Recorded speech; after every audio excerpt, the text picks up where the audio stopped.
Welcome to OSM Operation Safe Mode. Peace be with you. Happy New Year. As we climb into the year of 2021, there isn't a soul that isn't glad to have a new start.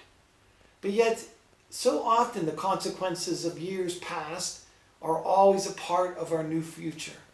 While we're still working through the coronavirus, while many are lining up to receive the vaccination, and some of us are already in the herd, waiting for life to return to us, we do begin a new year. And as we begin this episode today, I would like to dedicate it to my father, Robert Mono, because I'm going to speak to you, as I have done so many other times, about his two favorite saints, the first two saints of our Americas, and why they are so important to us even today. Well, first of all, when we turn the calendar to the new year, we prepare to celebrate the Feast of the Epiphany, as we spoke of in our last episode. But once I was in college, my father always went to daily Mass, and the two feasts that we look forward to in that very first week were the Feast of St. Elizabeth Ann Seton and the Feast of St. John Neumann. They were the two first saints of the United States of America.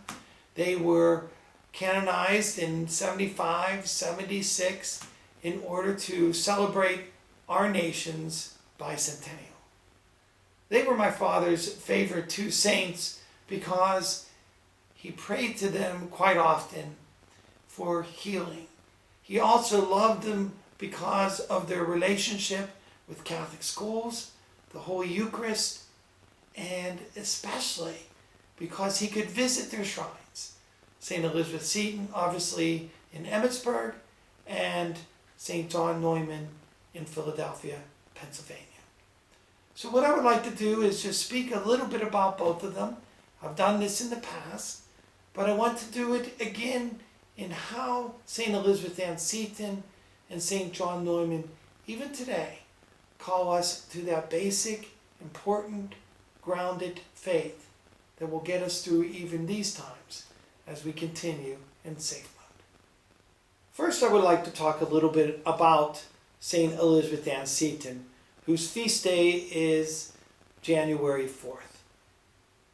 When we began Operation Safe Mode way back in March, we took time to introduce St. Joseph as a safe mode saint that could help us understand how to keep each other safe in the faith, in the Lord.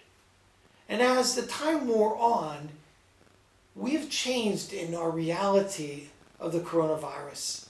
Yes, we continue to practice safe mode by washing our hands and wearing masks and staying 6 feet apart.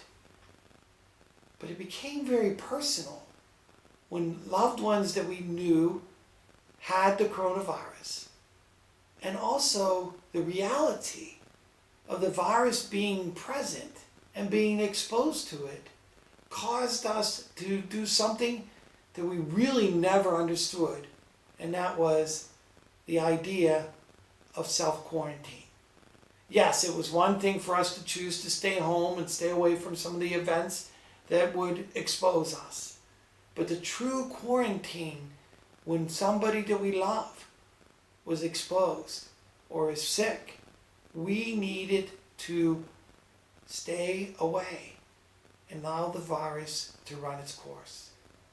St. Elizabeth Ann Seton is a saint in safe mode. She teaches us many other things that I love about her so much.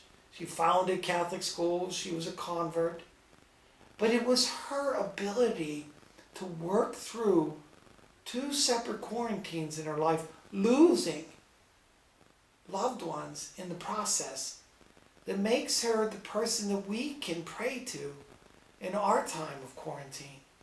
If you've already experienced quarantine to this point, you know how difficult it is. If you haven't, I am sure, unfortunately, you will have your turn as well. St. Elizabeth Ann Seton, before she was even a convert to the faith, experienced a time of quarantine. The word means 40 days. She experienced this first quarantine when Dr. Richard Bailey, her father-in-law, was put in charge of yellow fever and those who were suffering from it. Because he was the principal doctor, they had to quarantine for 40 days so that they may stay safe. Unfortunately for Dr. Bailey, he did contract yellow fever, and she watched him die from such an illness. And then not too long later, her husband, William, as they had traveled to Italy, they needed to quarantine because of yellow fever again. And this time, her husband contracted it, and he died as well. How hard it was for her to be married for such a short time, but now have to suffer the loss of her own husband. She speaks of those days of quarantine with great emotional distress.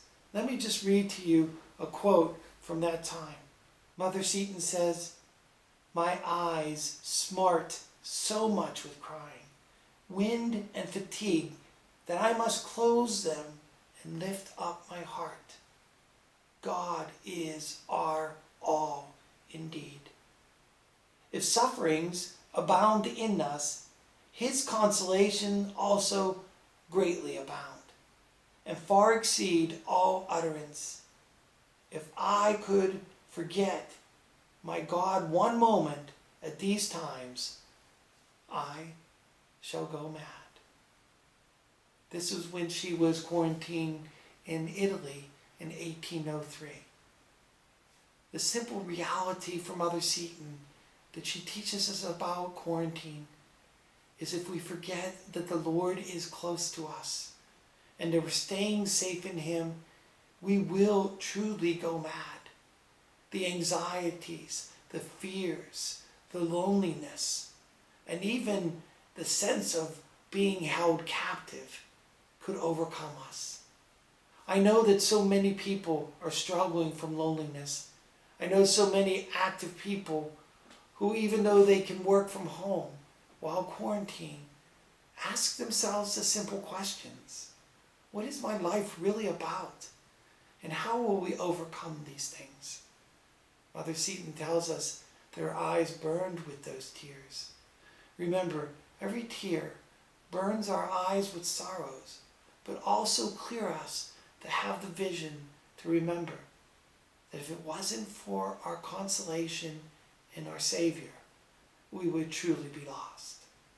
So I speak in this moment to our loved ones who have lost family members through the coronavirus. As we desire to know God's love for us, let us desire more so the consolation that comes, that knowing that those who belong to Christ, even in tragic times, even the loss of life, promises us more in the resurrection. Mother Seton becomes a safe mode saint, the saint of quarantine, because this part of what we're suffering is probably going to be the hardest, for we can see the end is near, but yet we need to suffer so much more. So through the intercession of St. Elizabeth Ann Seton, who knew that her Lord was her great consolation, let us ask her to help us as our patroness saint here at St. Elizabeth Ann Seton, as the patron saint of our country, to remember us, to bring to us peace, so that in times like these we are forged into men and women like herself. Also, I would like to speak just a little bit about the next day, which is the feast of St. John Neumann.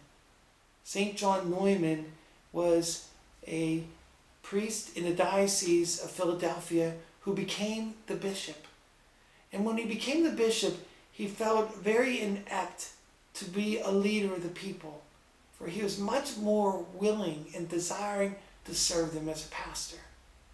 But what he realized as bishop, he could inaugurate new ways for the people of God to come together to learn in faith and in devotion. To learn in faith, he knew that we had to make a school system for Catholic studies for our children so that they could learn the faith day to day and be able to live it out in their family homes.